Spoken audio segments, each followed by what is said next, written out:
Okay. అయితే answer చెప్పమంటారా? నేను అదే అడుగుతుంది. ఇప్పుడు అందరూ ఆ రోజు ప్రపంచమంతా చూసాం, చంద్రుడి మీద శ్రీహరికోట నుంచి అది ప్రయోగించడం, ప్రధాని గారు వెళ్ళి వాళ్ళందరినీ సపోర్ట్ చేయడం, అందరినీ అభినందించడం. ఆ రోజు సాయంత్రం 6 గంటల నేను చూస్తున్నా, 6 గంటల చంద్రుడి టీవీలో చూస్తుంటే అందరూ టెన్షన్ కావాలి. వారు ఏం ఫూలిష్ గా చెప్పలే, వారు ఏం చంద్రుడికి దక్షిణ ధ్రువం మీద దిగింది. ఉత్తర ధ్రువం కాదు, దక్షిణ ధ్రువం దిగింది అని చెప్పారు.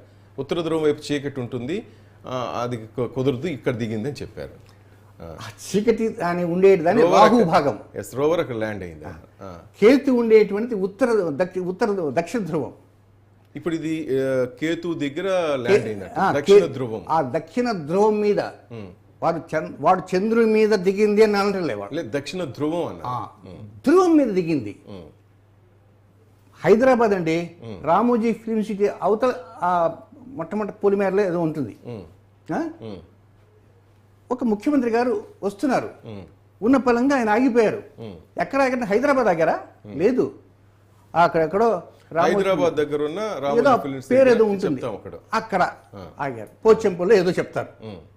అలాగే చంద్రుడి మీద దిగలేదు, చంద్రుడికి దక్షిణ ధ్రువం మీద దిగింది. ఓకే. వాళ్ళు అంటే క్వాంటంగా చెప్పడం కాదు, అంటే ప్రజలకు అర్థం కావడం.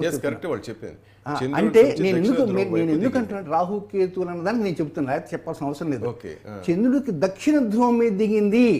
చంద్రుడికి దక్షిణ ధ్రువం ఏమిటి? దక్షిణ దిక్కనొచ్చుగా, చంద్రుడికి దక్షిణ వైపు అనొచ్చుగా, దక్షిణ ధ్రువం అంటున్నారు. ఆ ధ్రువాన్ని మేము కేతువు అంటారు, ఉత్తర ధ్రువాన్ని రాహు అంటారు.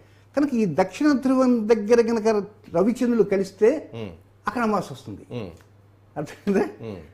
లేక ఉత్తర ధ్రువం దగ్గర అయితే అక్కడ అమావాస్య కానీ పౌర్ణమి కానీ వస్తుంటాయి. కనుక ఇప్పుడు కూడా చంద్రుడు అనేటువంటి వాడికి 2 పక్కల ధ్రువాలు ఉన్నాయి. ఆ ధ్రువాలే రాహుకేతువులు. ఆ ధ్రువాలని దక్షిణ ధ్రువం, ఉత్తర ధ్రువం అంటారు. సైంటిస్టులు అసెండింగ్ నోడ్, డిసెండింగ్ నోడ్ అంటారు. అవి ప్రత్యేక గ్రహంలాగా ఉండవు, అది ఛాయ. అవి కేవలం ఛాయ. ఆ ఛాయలకు రాగానే నీడలా గ్రహం పట్టిపోతుంది. కనుక ఇది వాస్తవంగా చెప్పాలంటే రాహుకేతువులు అనేవారు మా జ్యోతిష పరిభాషలో ఉంది. వాళ్ళ పరిభాషలో రాహుకి వారు ఒక పదం, కేతువుకి ఒక పదం, నోట్స్.